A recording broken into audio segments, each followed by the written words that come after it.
whose works like her award-winning novel, White Teeth, highlight the complex realities of race and identity. Through her writing, Zadie has powerfully conveyed struggles familiar to Brent's black community, helping to reclaim narratives around race and culture. We move on to George the Poet, a celebrated spoken word artist and musician who has consistently used his art and platform to challenge systemic racism and elevate black voices. His work often draws from his experiences growing up in Brent, and through his innovative blend of poetry and music, he continues to inspire and represent his home borough, advocating for change and justice. And Chunks, a much-loved entertainer and YouTuber, who has used his platform to spread positivity and challenge stereotypes. As one of the most prominent British Somali figures in entertainment, Chunks has become an important role model, showing young people the success that can be achieved.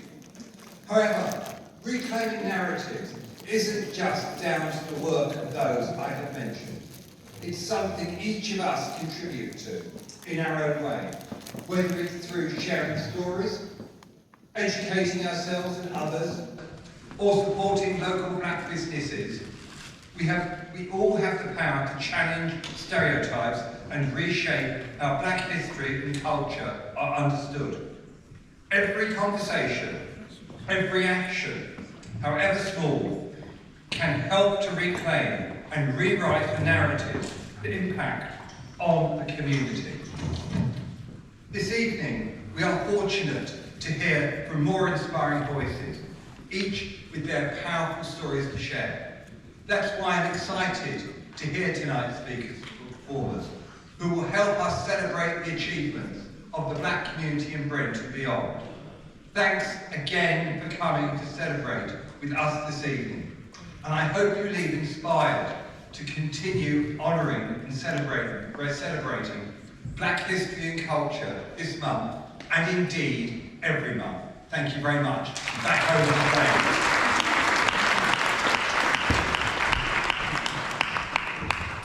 Thank you to Councillor Nerva. So I need to explain something personal but important. So can you guys see my glasses from the back? Can you all see them? Yeah. Okay. So these glasses are not big because I'm bougie. They're big because I spend a lot of time looking for them, and I need them to be able to find them. So I've got these really big glasses. The other thing about them is that they're going to be on and off quite a lot tonight, because actually they're my reading glasses. So when I'm reading, I need my glasses, but if I keep them on, I can't see any of you. That's important for you to know, right? Yeah, some of you look like I'm mad. Wait till you get to my age, you will understand the need for big bougie glasses. Okay, so this October, Brent Council is marking Black History for a full lineup of insightful events and fun activities.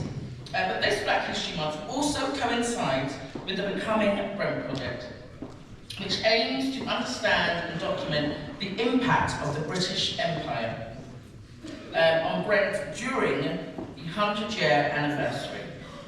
The exhibition will take place at Wembley Park, and this reflection on Brent's past offers a unique opportunity to deepen our understanding of the borough's cultural history, while Black History Month allows us to celebrate the contributions and resilience of black communities, both locally and globally. So guys, look out for that project.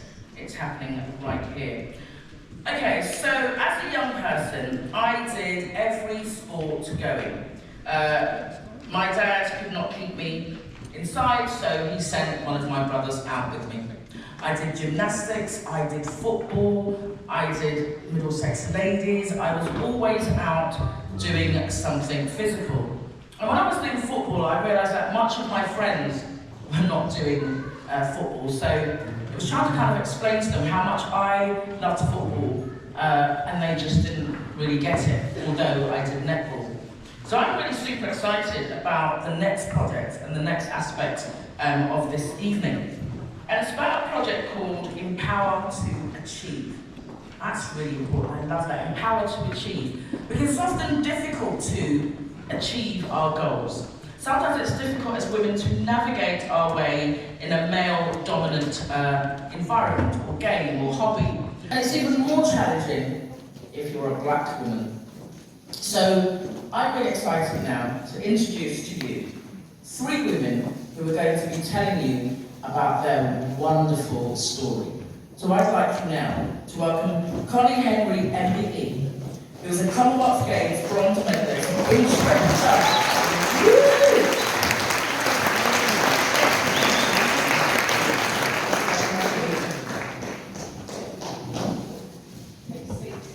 Anyway, you want to sit in the hot seat, you're up first. Up next is Celeste Stevens, a leader at Reading Football Club, championing diversity. Come on, did you hear me say a leader? Did you hear me say woo!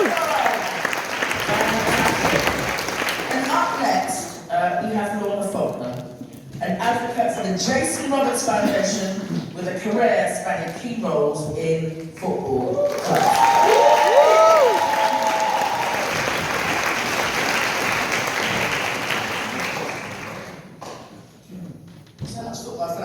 Kick around the back. 1, 2, 1, 2. 1, 2, 1, 2. 1, 2, 1, 2. Okay, so empower to achieve. One more time, please.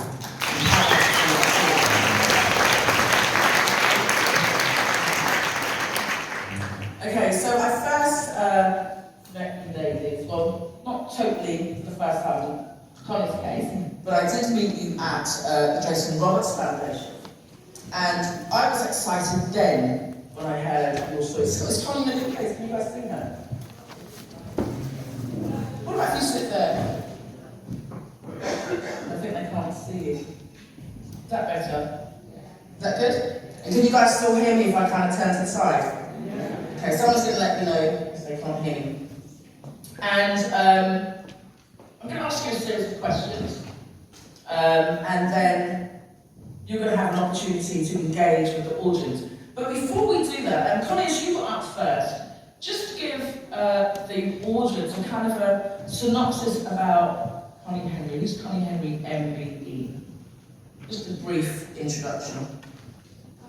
Well, I'm a Brent girl. I was born in Park Royal, literally. Grew up all of my life in Kilburn High Road, the Brent side of Kilburn High Road.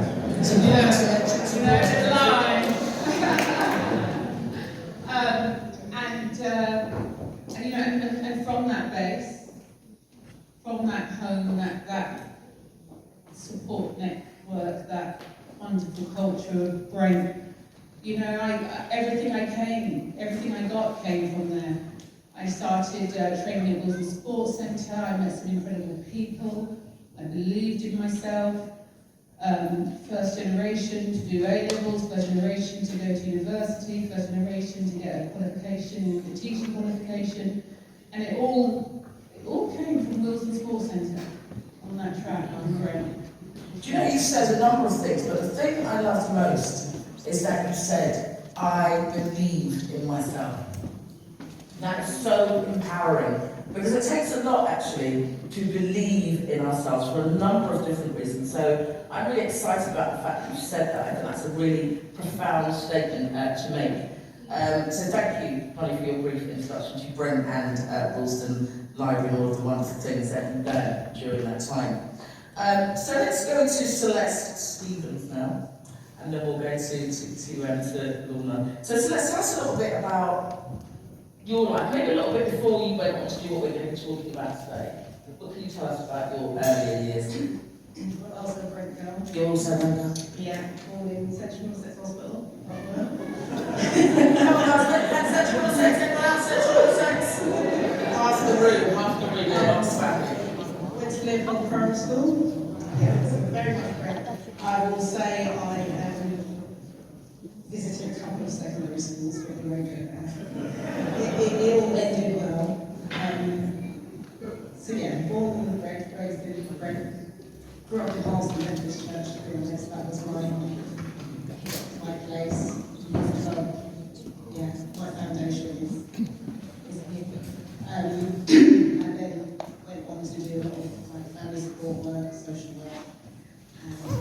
which has developed into where I am. Nice. I love that. I love that you talk about overcoming your challenges and how you delivered that. I went to a couple of secondary schools, we know what that means. But she lived in Brent the whole time, right? But I love how you overcame that, and it's important so that we understand that we can overcome challenges. Lorna, tell us a little bit about yourself. From the Northwood Park from Brent. Oh, sorry. Off you go. Popcorn baby. But yeah, grew up in Wilsden. From Brent, went to Donington Primary School. Then went to what was Elstone, which is now Queen's Park Community. So your WhatsApp group today here. But yeah, so born and bred again. Parents always lived in and around Brent, and I still live in Brent. Love that. Because I've always lived in Brent. I'm not nomadic at all. I go away, I come right back to Brent, and I love that. So you were born in Northwood Park. Have I met anybody else? I wasn't, so that was a joke. Oh, it was a joke. Central Middlesex, so we are definitely all family. So you're starting this project, Empower to Achieve, in collaboration with Jason Roberts, who do some fantastic work in Brent. If you guys have not met the Jason Roberts Foundation, you need to. If you have not been there on a Sunday, you have not lived. You need to get there and see the wonderful work that they do. And Otis and Mike are with us today, so make sure that you go. So, I mentioned earlier about the challenges that we face. Anyway, the challenges that we face as women. Why do you think it's important to recognise the achievement of black women, in particular in sports? Is that for me? Whoever wants to take that. I have to say, for me personally, and I recognise that I'm probably quite different to a lot of people, but I didn't see myself just as a black woman in sport. I just saw myself working hard towards my own goals and dreams. And it's only when we start to face challenges and start to feel different in the workplace where you start to know, actually, I am a black woman in sport and I need to do something positive to make sure that those that are in the industry or following behind me in the industry don't experience the experiences that I had. So I need to be in the room to make those changes. So I stay in the room. Fantastic. Stay in the room. Connie, anything in that for you? Why do you think it's important?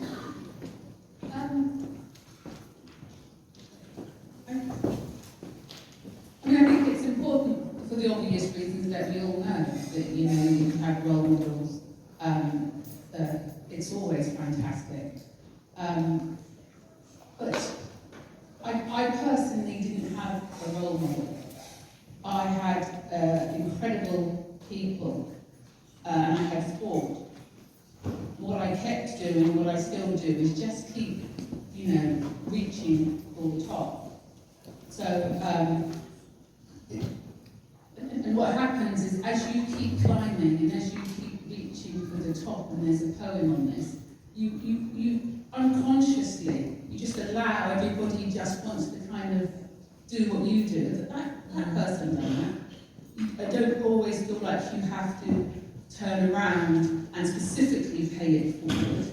I think sometimes if you're going, then because of who you are and your profile and the colour of your skin, it's just natural that there's going to be people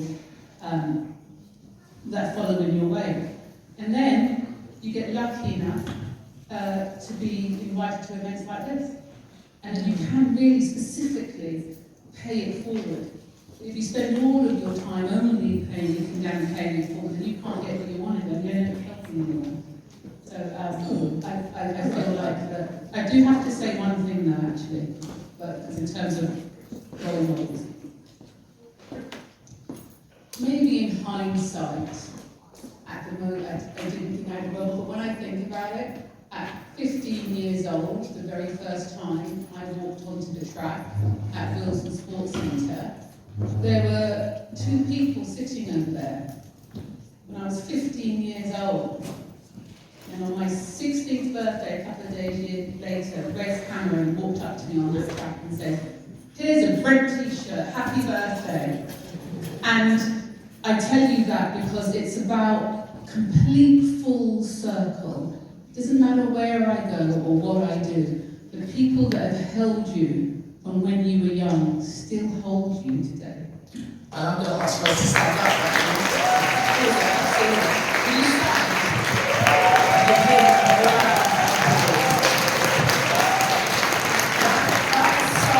That's so wonderful. He's like the person that hasn't aged, because I feel like I've actually known him my entire life, because sport and action sport was it? Action sport was what I grew up with as a younger person. And because of you, then we are. Because of you, we can. So thank you so much. It's important that you're still here today. So thank you so much. Another round of applause. Celeste, can I ask you now to tell us about Empower to Achieve and why you got involved in the project? I'd just like to second that. I didn't get to make Connie, but yeah, he had me on that track as well. So. And it's great to see you here today. Has anyone got any Brent t-shirts? I think we've seen a Brent t-shirt. So we'll sort something out. Thank you. I'm involved in Power and Achieve through the Jason Roberts Foundation. I'm Jason Roberts. Grew up around Jason Roberts, and funnily enough, where I work now at Reading Football Club, he is a bit of a legend there. So it's, again, we're doing full circle. And Otis contacted me as a woman that works in sports. So I started working at Reading Football Club as an academy safeguarding officer. Then moved on to be head of safeguarding. Now just been promoted to head of academy operations.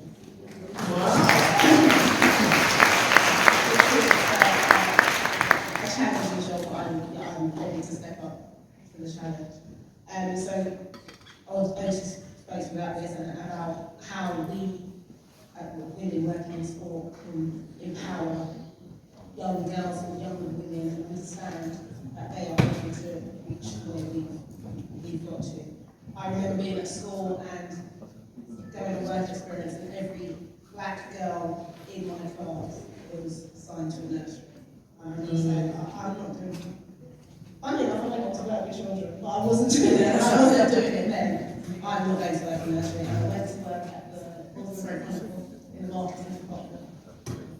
I'd never done anything to do with marketing, but it was just a different experience. And I just remember thinking, no, you're not going to put me in a box, and you're not going to stereotype me, and not all the boys are not going to be footballers, all the girls are not going to be nursery. So that's why this project for me is really important, to show that young women, young girls in Brent, where I grew up, can be whatever they want to be. And do you know what I want to say? A round of applause for that, of course. Do you know actually what I do want to say to you, Celeste? Do you know the whole, I went to a number of different schools? People will see that in one way, but what I see tenacity, I see bravery, because you said, I don't want to conform, and I'm going to make a difference, and hence you are here today. So actually, I kind of like your school. I'm good with that. I mean, it made me who I am today. It made you who I am. And today really is about making changes. Black History Month, about how do we empower ourselves so we can empower others. Can I ask you what, to any of you before we do some specific questions, what, kind of looking ahead, what changes would you hope to see for black women here in Bristol? So for me, and what I'm doing now in my role is making sure those changes can happen. So my history, again, going to a school, going to London, going to Elster, I know there's a few Elster girls in here as well. Our education wasn't the best. We were the first year to do GCSEs, and nobody knew what they were doing. So our education was an absolute mess. Sorry, Brent Council, nobody knew what they were doing back in 88. And we were pretty much written off moving forward. We weren't given that opportunity to go to university. Things weren't put in front of us as things that you could achieve. So we had to go out there and seek them ourselves. And now that we have, and I'd like to, congratulate all my year group, my colleagues, those that I studied alongside, we've achieved for ourselves, so we need to do what we need to do to make it easier for the next generation. So I currently work as career pathways leaders at Brentford Football Club. And one of my responsibilities is making sure that all of our opportunities are open to all our local people. I think there were some very simple family values. It was like growing up in Kilburn. I grew up in a time where it was a Caribbean and Irish community, and we all had really the same values. We all went to the same church, Our Lady of Lourdes, we all went to the same school, St Mary's at Canterbury Road, and it was that culture and those values that really, what it does, it anchors you. So wherever you go in the world and whatever you achieve and whatever you do, you come back to a very solid anchor. So that culturally was the most important thing to me. It was a time when I could, before I leave school, before I get home, 3 people have seen that I threw something on the floor. By the time I get home, my mum's saying, Auntie so-and-so, so that's great. That's what I bring that now when I'm around my son's friends and saying, I'm watching you wherever you go, and I drive past the road, I'm going to see what you're doing, and look at you like I'm mad. But those are the same values that you instill. You're always the auntie now that I'm older. So from that base, I was able to go out and dream and achieve.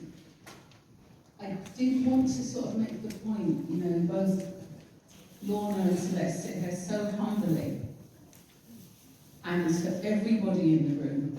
But we're here especially celebrating, inspiring Black women using sport. But whatever it is you're trying to do, it is hard. When you see these ladies sitting here, they wouldn't even begin to tell you the depths of darkness that they had to go through in their soul to achieve what they achieved. It is not easy. But what we have is each other. You just have to ask, even now in my age where I am in a dark place, I have people here who I can call. Where do I go next? What do I do? And I'm inspired and I'm lifted up. So just know you must reach for the stars. You absolutely must reach for the stars. But don't think it's going to be easy. When you hit that lock, come home, come to the culture, we'll help you, we'll support you, you'll be stunned who we know and how we can help. That's amazing, that's amazing.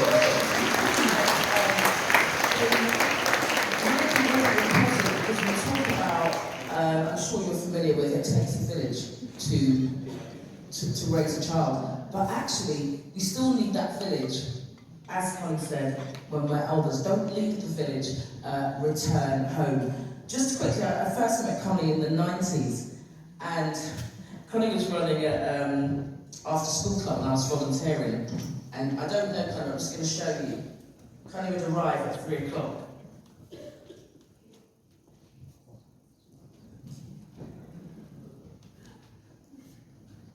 Because she had been working so hard all day already, and this was her next job on top of whatever it was that she was doing.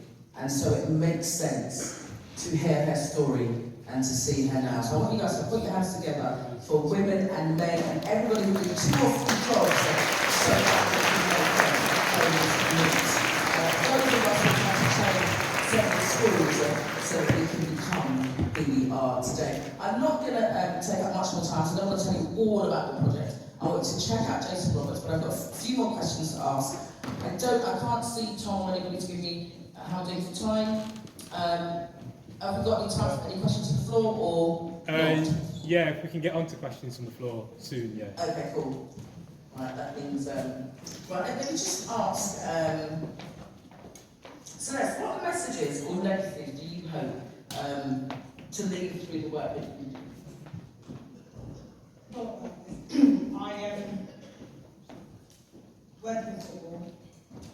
I used to get, oh, do you know Lorna? I don't know Lorna. I don't know Lorna. Oh, do you know Celeste? No. But we were brought together for this project. But they expected me to know Lorna because I was saying this is like really other around for me. Wow. One other little thing. Really? I'd like that not to be a thing. It's nice, short and succinct. I'll tell you quickly, Celeste is the only person I don't know if I've had any connection with, but I have, or had this really wonderful delivery driver. I just fell in love with him. He was just, I said, what is your name? And he told me his name, and then I sat wherever I saw him, he'd wave, and I was like, oh, that child is wonderful.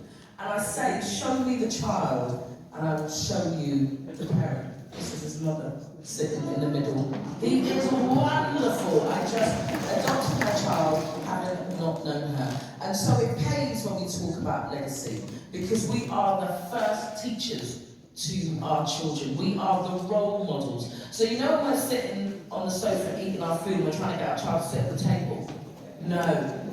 You've got to sit at the table with them. And these ladies have sat at the table with their children, sat on the floor with the children, and they're making a difference. Can you put your hands together, please?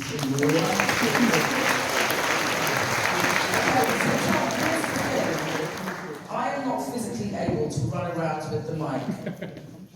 We've got people. The contract, it's not enough. The contract needs to do that. So can I have something? Oh, did he volunteer? Or somebody else going to? We've got some mic holders. Oh, so mics are back? Yeah. Okay. Okay, so you guys are all sporty, true. I couldn't play sport to save my life. Hence why I worked in the game. So I just thought I'll make that really, really clear. But you know what? I never made networking. We need so many different roles. Because some of the roles you've mentioned, when people are watching Match of the Day, they don't even know that you guys are doing what you're doing. So don't feel like And I think it's important to say that, you know, I do a little bit of work in the gym, but it's not, I don't come from a sporting background like these two, as well as full-time work. But okay, we still love it doesn't, you don't have to play sport. Okay, so I'm going to be a bit mean. Where are the mics? So I'm going to take a couple of questions, but when I say questions, not the ones that start with a story and then a question. So you just say, this question is for, and then you, because I will leave the stage if it's a story, I will. Okay, so any questions, raise your hand with people with the mics. We've got one right at the front here. Okay, so here's the thing. I am not physically able to run around with the mic. So the contract, there's not enough in the contract for me to do that. So can I have some, can he volunteer? Or is somebody else going? Oh, so mics are back. Okay. Okay, so you guys are all sporty, true. I couldn't play sport to save my life. Hence why I worked in the game. So I just thought I'll make that really, really clear. But do you know what? I never made networking. We need so many different roles. Because some of the roles you've mentioned, when people are watching Match of the Day, they don't even know that you guys are doing what you're doing. So don't feel And I think it's important to say that, you know, I do a little bit of work in the gym, but it's not, I don't come from a sporting background like these two, as well as full-time work. But okay, we still love it. it doesn't, you don't have to play It's going to get you out of running, isn't it? Okay, so I'm going to be a bit mean. Where are the mics? So we're going to take a couple of questions, but when I say questions, not the ones that start with a story and then a question. So you just say, this question is for, and then you, because I will leave the stage if it's a story, I will. Okay, so any questions, raise your hand with people with the mics. We've got one right at the front here. And then we've got Mr. Johnson over there. So we'll do here first, and there. Hello, young man. This one's for Connie. What after school club did you do? Very nice. It's amazing that you remember that. Yeah. It was Salisbury Road, and it was a breakfast club and an after-school club. So what? I was volunteering. Yeah, and what I did, so I'd wake up at 5 in the morning to get to the breakfast club, to set it up and run the breakfast club. I'd leave there, I'd get to university, St Mary's in Twickenham, and then I'd do my university day. I'd leave there, and that's when she saw me coming back and doing the walk. I didn't know that I was at 3 o'clock. And then after the breakfast club, then I'd pick Wilson Sports Centre and train. And that was my day. Fantastic. So anyway, I could get myself through university. I'm so proud of you guys. I didn't even know that. Well, you know, when you see people doing things, you never know the reason why they're doing that thing. So I never knew the reason why. I never really knew what your day was like until many years later, because that was in the 90s. Before 19. Okay, we won't talk because Asian. Okay, so next, Councillor Johnson's got a question. Hello. Can you hear me? Yes, you can hear you. Okay. The question is to all three. When you were growing up, who were your role models and why? I'm happy to discuss this one. So, my family were very close-knit. We weren't allowed to go to after-school clubs. We didn't go to breakfast clubs. We just went to school and went home again. I didn't socialise with my friends. So I didn't know much about the outside world until I became an adult. So those that inspired me were within my family, and I've told the story before, but the sole reason I applied for my first job in football was to take my dad to a football match. And that was it. So it was, I just wanted to see that joy that him watching the game at 3 o'clock in the afternoon on ITV the other day. You know, I just wanted to be able to take him there and to make him smile and to give him that experience. So he was my role model because he, if you can imagine, I don't know if any of you watched The Apprentice. So I was interviewed by Claude Lipner. And I feel as though I got through that because if you met my dad, he got nothing on Claude. And my family over there, and so I sat there, I was completely calm, and it didn't faze me in any way, shape or form. But that was because I grew up with having my dad in the house all the time. Fantastic. I'd say mine's my grandmother and my mother, and just watching them be the women that they are. I was saying earlier, I was fortunate as well at Wilson Sports Centre to grow up around strong black women. It's not something I was short of seeing. I'd say there was many role models, but definitely my mum and my grandmother. Fabulous. And over to you, Connie. It's a difficult one for me. I didn't have a role model. My role model was escaping. It was getting out. Is anything I could possibly do to be free. It was, I ran to freedom. I ran to something new, and whenever it was, I ran to it. And that possibility was my role model. You know, so I grew up in a house as a single mother, and my mother was working all hours of the day. And I just knew that I needed to escape. So, you know, I'd get on a bus by myself and find myself in any athletic track with any coach to go anywhere, or anywhere around the country, wherever the competition was, because my role model was freedom. Okay. Listen, we're going to end there because we are out of time. You can have a chat with our wonderful guests this evening when they leave the stage. But before that, there is a quick presentation. I'm going to invite Otis, and Otis has got some wonderful volunteers. So, come up, do you know who you're giving